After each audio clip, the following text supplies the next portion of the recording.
So this is the new tank. It's upgraded from the 135 gallon glass to a 210 gallon acrylic.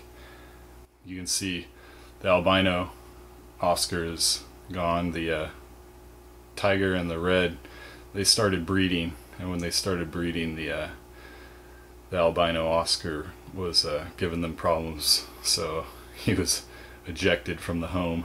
So now it's just the two Oscars and the arawana.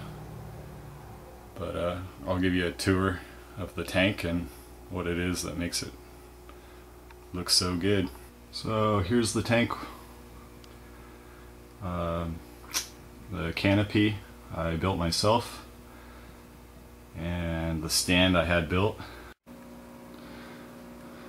When I open up the lid, you can see my two Coral Life 30-inch T5 light strips.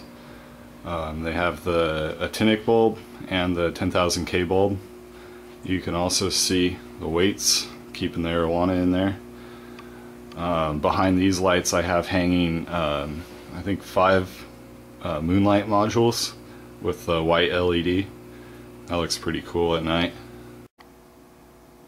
So here you can see, looking down the length of my tank, a lot of people ask how I keep the water so clear.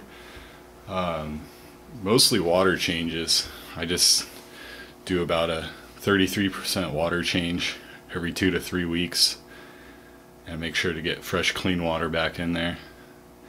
Also with the filters, I make sure to take the filters out, clean them at least once a month, and a little bit of both of those keeps the water like this. Also, I don't leave the lights on for too long, because then you get the really bad algae buildup. So keep the lights off when you don't need them on, and do water changes as much as you can. That's the key with big fish. If we take a peek underneath the stand, I always equip my tanks with a light underneath the stand, especially the big one. It's nice to have. You can see this is the primary diet of my fish, the cichlid gold. The goldfish is maybe once a week. Mice very rarely. So a lot of people think I feed them nothing but the mouse or mice, but no, it's the cichlid gold mostly. The algae discs are for a crawfish that I have in there. Aquasafe for all the water changes I do. And the Vitachem I add to the cichlid gold.